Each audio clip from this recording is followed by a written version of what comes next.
Does a Razer hate PlayStation, DualShock 4 Lightgate, and more on this episode of G-Tech.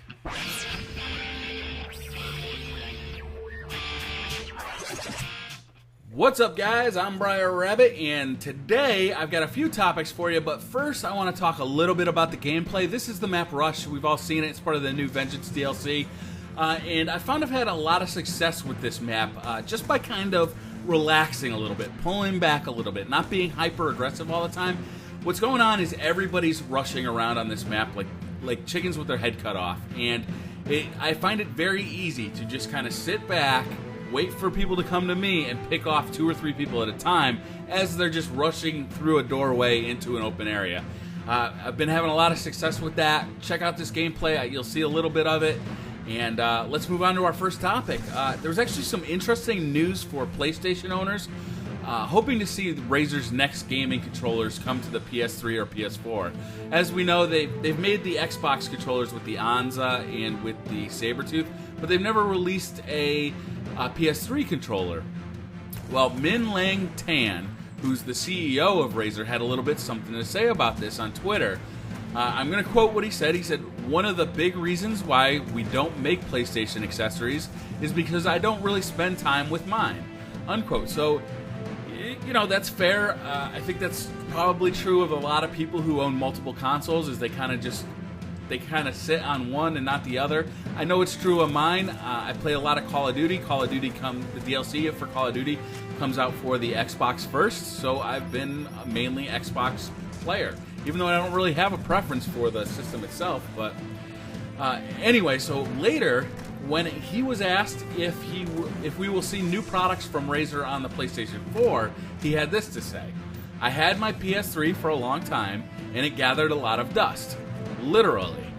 So that makes me think that this guy doesn't really plan on supporting the PlayStation 4 either, which I gotta say I'm a little disappointed on, because out of the gate, the PlayStation 4 looks like a more attractive system to me personally. I like the Razer Sabertooth controller. I'm actually a pretty big fan of it. I do prefer the Scuff gaming controllers for Call of Duty, but for pretty much every other game, I do play with the Sabertooth. So not getting that option on another generation of consoles is disappointing. Third-party controllers are pretty hit or miss. What we see a lot of times are pretty substandard manufactured controllers coming out. You see them in GameStop, you see them at Best Buy, or wherever you buy this kind of stuff. What comes to mind is like Afterglow, or you see all these things all over the place, and they're usually not that good. You're better off buying a standard Xbox or standard PlayStation controller. What Razer did, I think, with the Sabertooth is they upped the ante. It's a better controller than the stock controller. So personally, I'd like to see it come to the PS4 and even the PS3. So when a fan actually confronted him and said, "Well, that seems a bit selfish," and he said, "Why is it selfish? I design stuff I actually want as a gamer rather than sell stuff to gamers for money." Well, I'm not so sure that isn't exactly what selfish is. He only is designing stuff he wants, not what he thinks other people would want. I think that's pretty much the definition of selfish, but I'm not going to get into it. It is his company. He has a right to run it in any direction he seems fit. And most people who use Razer's products are very happy with them. Personally, I'd like to see him come to the PS4. I'd like to also see him come to the PS3. It's not my company to run. He gets to run it any way he wants. But I think if he sees enough of an outcry saying, "Hey, bring that Sabertooth to the PS4," I bet we'll see one pretty quick. Speaking of stories starting up on Twitter, Sony Computer Entertainment Worldwide Studios boss, that's a hell of a title, Shuhei Yoshida, confirmed on Twitter that the PS4 DualShock 4 will not feature an on-off switch for the light bar. So somebody asked him on Twitter if the little blue LED on the top of the controller would be able to be turned off to conserve battery life, and he said no, it's always going to be on. So, the concern initially is that, well, it's going to run down your battery. LED lights, they don't run down your battery a whole lot, and it's a rechargeable battery, so I don't see a big concern here.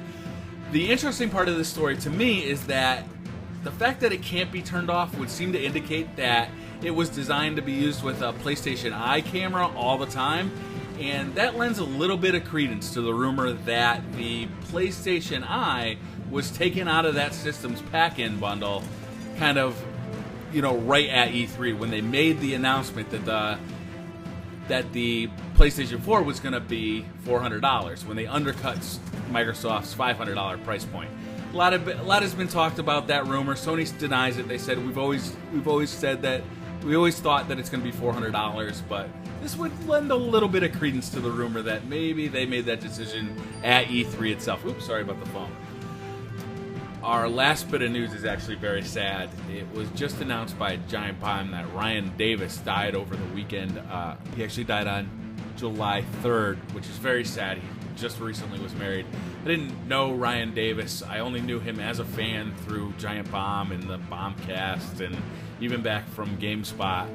And I gotta say that I'm really sad. He was a really funny guy. He seemed like a really genuine guy.